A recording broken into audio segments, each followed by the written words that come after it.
জাকাত ফরজ হওয়ার 5টি শর্ত এখনই জেনে নিন, কাজে লাগবে ভবিষ্যতে ইনশাআল্লাহ। আর ভিডিওটি ভালো লাগলে শেয়ার করে দিন। ধন্যবাদ সবাই। আপনি সামান্য কিছু সম্পদের মালিক হইলে এখান থেকে জাকাত দিতে হবে, শরীয়ত কিন্তু এটা বলে না। একটা স্ট্যান্ডার্ড আছে, এই মানে গেলে দিবেন।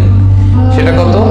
সেটা গোল্ড আর সিলভার দিয়ে রাসূল সাল্লাল্লাহু আলাইহি ওয়াসাল্লাম দিয়েছেন। এখন আপনি কোনটা ধরে দিবেন? কেউ বলে গোল্ড দিব, কেউ বলে রূপা দিব। এখন আমি কি বলি? আমি আপনাদেরকে সাজেস্ট করবো আপনারা রূপারটা ধরবেন।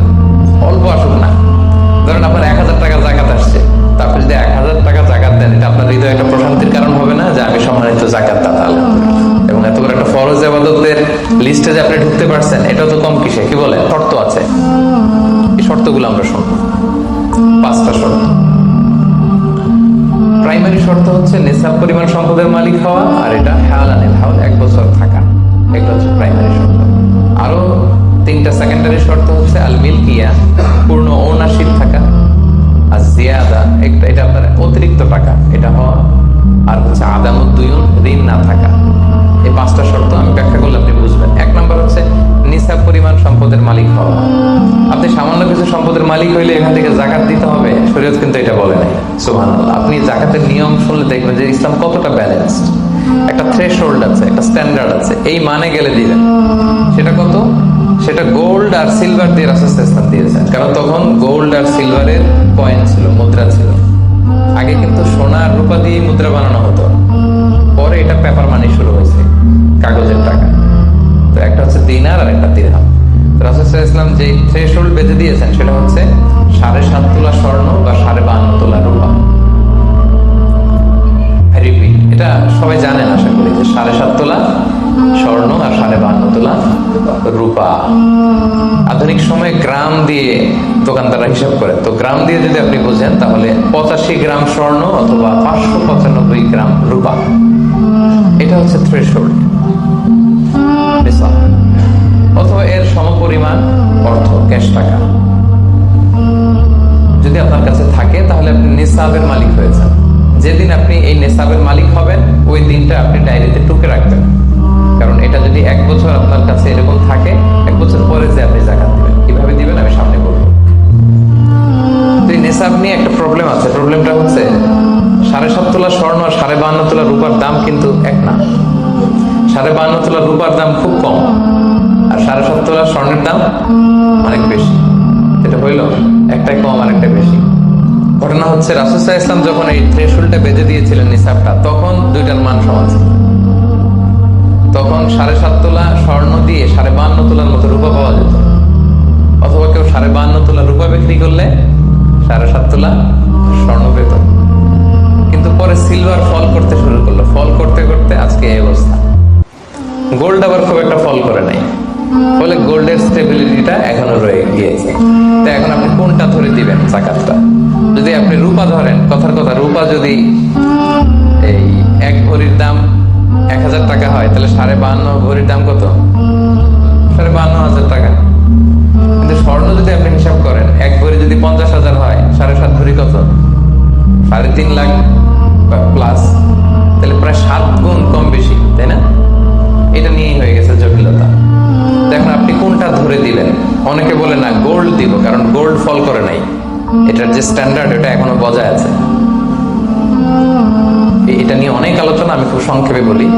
কেউ বলে গোল্ড দিব, কেউ বলে রূপা দিব। এখন আমি কি বলি? আমি আপনাদেরকে সাজেস্ট করবো আপনারা রূপারটা ধরবেন। রূপারটা ধরলে কি লাভ হবে জানেন? 2 দিকেই লাভ, আপনারও লাভ, যিনি নিবে আরো লাভ। রূপারটা ধরলে বেশি সংখ্যক লোক জাকাত দান করতে হবে, তাই না? আর বেশি সংখ্যক গরিব লোক টাকা পাবে। কি বলেন? 2 পক্ষে লাভ হইল না? এখন প্রশ্ন করতে পারেন, ও পাইছে, ওর লাভ, আমার লাভ কি? আপনার তো সবচেয়ে বড় লাভ, আপনি সওয়াব পাবেন আখিরাতে। এটা আমাদের বেশি দরকার না? কি বলেন? যিনি গ্রহীতা উনি পেয়ে লাভ, তার লাভ হইল, আর যিনি দাতা তিনি সওয়াব পেয়ে লাভবান হইলেন, তিনি সম্মানিত জাকাত দাতা হইলেন। অল্প আসুক না, ধরেন আপনার 1000 টাকা জাকাত আসছে, তারপর যদি 1000 টাকা জাকাত দেন, এটা আপনার হৃদয়ে একটা প্রশান্তির কারণ হবে না যে আমি সম্মানিত জাকাত দাতা আলহামদুলিল্লাহ, আই এম এ জাকাত পেয়ার। এবং এত বড় একটা ফরজ ইবাদতের লিস্টে যে আপনি ঢুকতে পারছেন, এটাও তো কম কিসে। কি বলেন? এজন্য স্বর্ণেরটা না ধরে রূপারটা ধরবেন। আপনাদের যে টাকা পয়সা, আপনাদের তো হীরা দিয়ে করা দরকার আমাদের নেশা। এনিওয়ে, তো এজন্য আপনারা রূপারটা ধরবেন, তাহলে লোকজন উপকৃত হবে বেশি, সম্মানিত ভাই বোন বোনেরা। তাহলে 5টা শর্তের প্রথমটা তো বুঝে গেছেন, নিসাব। কি বলেন? নিসাব বুঝে গেছেন না? 2 নম্বর শর্ত হচ্ছে শুধু এই নেশাব পরিমাণ সম্পদের মালিক হইলেই হবে না ভাইরা, এটাকে হাল আনিল হাউল বলে, মানে 1 বছর আপনার কাছে থাকতে হবে। দেখেন ইসলাম কতটা ভারসাম্যপূর্ণ। কিছু টাকা আপনার কাছে থাকলে এই জাকাত দাও না, এটা 1 বছর থাকতে হবে। যদি দেখা যায় যে আপনার সব খরচ শেষে 1 বছর এই টাকাটা আপনার কাছে অলস করে আছে, তাহলে বোঝা গেল যে আপনি সম্পদশালী এবং আপনার অর্থের একটা স্টেবিলিটি আছে। কি বলেন? তাহলে আপনি নেশাব পরিমাণ সম্পদের মালিক হলেন, এবং 1 বছর যদি থাকে, 1 বছর শেষে আপনি জাকাত দিবেন। এই বছরটা কিন্তু সৌর বছর না, সোলার ইয়ারে হিসাব করলে হবে না, এটা লুনার ইয়ারে, চান্দ্র বছরে। খেয়াল রাখতে হবে, সৌর বছর জানুয়ারি ফেব্রুয়ারি মাসের যে হিসাবটা, এটা 365 দিনে 1 বছর। কিন্তু যেটা লুনার ইয়ার, চন্দ্র বছর, এটা কতদিন 1 বছর কে জানে? কেউ জানেন না? 300 হ্যাঁ 354 দিন, রাইট। 354 দিন, সামান্য কিছু সময়। তো 11 দিনের কিন্তু এখানে ডিফারেন্স আছে, 11 দিনের ডিফারেন্স আছে। তো আপনি হিসেব করবেন হচ্ছে চান্দ্র বছর অনুযায়ী, সৌর বছর অনুযায়ী না। তো সৌর বছর অনুযায়ী যদি করেন, তাহলে আপনার জাকাত কিন্তু 2.5% থাকবে না। চান্দ্র বছর অনুযায়ী আপনার 2.5%, সৌর বছর করলে ওইটা 2.58% হয়ে যাবে। একটু পারবে না? কারণ কতদিন বেশি? 11 দিন বেশি, পার্সেন্টেজও বেড়ে যাবে। তখন কিন্তু জাকাত আপনার 2.5% থাকবে না, 2.58%। বলার আগে বুঝে যায়, কারণ সব ব্যবসায়ী সারাদিন ক্যালকুলেটর নিয়ে কোত্থেকে শিপমেন্ট হইলো, কত মিলিয়ন গেল, কত মিলিয়ন ঢুকলো, সব মুখস্থের জন্য বলার আগে বুঝে ফেলতেছে চটচট করে, মাশাআল্লাহ। তখন আর 2.5% হচ্ছে না, 2.58% হচ্ছে। তাহলে সম্মানিত ভাইরা, আপনি ধরেন, উদাহরণস্বরূপ ধরেন যে আপনি গত রমজানের 20 তারিখে সর্বপ্রথম নিসাব পরিমাণ সম্পদের মালিক হয়েছে। তো তারপরে আপনি খেয়াল করবেন যে দেখি সারা বছর এই পরিমাণ অতিরিক্ত অলস টাকা আমার কাছে পড়ে থাকে কিনা। থাকতে থাকতে থাকতে থাকতে এই রমজানের 20 পর্যন্ত দেখেন যায় টাকা ওইটা তো আছে, আরো হয়েছে টাকা। তার মানে আপনি এখন জাকাত দিবেন, যেহেতু নিসাবের মালিকও হয়েছেন, আবার পূর্ণ একটা চন্দ্র বছরও আপনার অতিক্রম করেছে, স্থায়ী হয়েছে, তখন আপনি জাকাত হিসাব করবেন। তাহলে 2টা শর্ত বুঝলেন না? 3 নাম্বার হচ্ছে ওনারশিপ। আপনার মালিকানা থাকতে হবে, যে সম্পদটা আছে খালি আপনার কাছে টাকা থাকলেই হবে না, এটা কমপ্লিট, আরবিতে তাসাররুফ বলে, কমপ্লিট ওনারশিপ আপনার থাকতে হবে। এখন একজনের আমানতের টাকা আপনার আছে, ওটা আপনি জাকাত দিতে পারবেন? একজন 5 লাখ টাকা আমানত রাখছে, আপনি এটা জাকাত দেওয়া শুরু করছেন, হবে? এটা তো উনি জাকাত দেবে, এটা তো আপনার আমানতের টাকা, এই টাকা তো আপনার বুঝাই দিতে হবে। তো আমানতের টাকা কিন্তু কমপ্লিট ওনারশিপ আমার থাকে না, এটার হিসাব আমি করবো না। তো এটা বুঝে গেলেন।